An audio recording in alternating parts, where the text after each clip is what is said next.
আসসালামু আলাইকুম। আশা করি ভালো আছেন সবাই।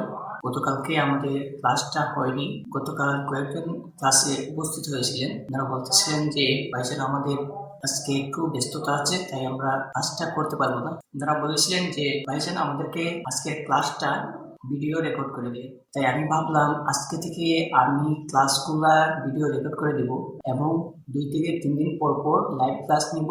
সেই লাইভ ক্লাসে আপনাদের যে প্রশ্নগুলা জমা থাকে সেই প্রশ্নগুলো আপনারা করবেন এবং আমি সেই প্রশ্নগুলোর জবাব দেওয়ার চেষ্টা করব। তো আজকে আমরা আমাদের ক্লাসটা শুরু করি।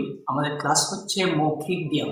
শুরুতে যে ব্যায়ামটা করব আমরা, যেমন জিহ্বাকে ডান দিক থেকে বাম দিকে ঘোরানো, আবার জিহ্বাকে বাম দিক থেকে ডান দিকে ঘোরানো। জিহ্বাকে প্রথমে এখানে তুলবো, ডান দিকে নিয়ে যাব, এখান থেকে আবার বাম দিকে নিয়ে যাব। যেমন 1 মিনিট যাবৎ করতে থাকবেন, যতক্ষণ পর্যন্ত আপনাদের পিছনের দিকে ব্যথা না করছে ততক্ষণ পর্যন্ত আপনারা এই ব্যায়ামটা করতে থাকবেন। 2 নম্বর হচ্ছে শুধুমাত্র ডান কিসির দাঁতকে 1 মিনিট যাবৎ ছাবানো। দাঁতকে 1 মিনিট যাবৎ ছাবানো,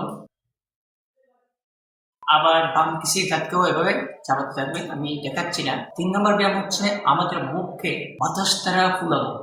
হাত দিয়ে মুখের ডুবাতে আলতু চাপ দিব, যে ডুবা যেটা ফুলবে এখানে হাত দিয়ে আলতু চাপ দিব এবং খেয়াল রাখতে হবে বাতাস যেন বের না হয়। যেমন আমরা এভাবে প্রতিদিন নিয়মিত এই ব্যায়ামগুলা করব। 4 নম্বর ব্যায়াম হচ্ছে আমরা ছোটবেলা দৌড়ে দৌড়ে 2 ঠোঁটকে একত্রিত করে বুম বুম শব্দ করতাম। যেমন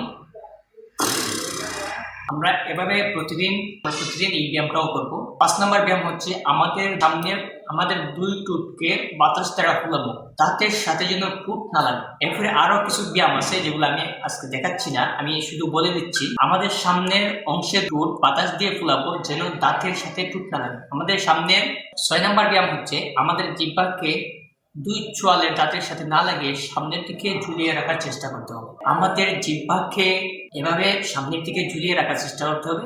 এটা অনেক উপকারিতা আছে। আপনারা যখন এই ব্যায়ামটা করবেন তখন বুঝতে পারবেন এটার কি উপকারিতা।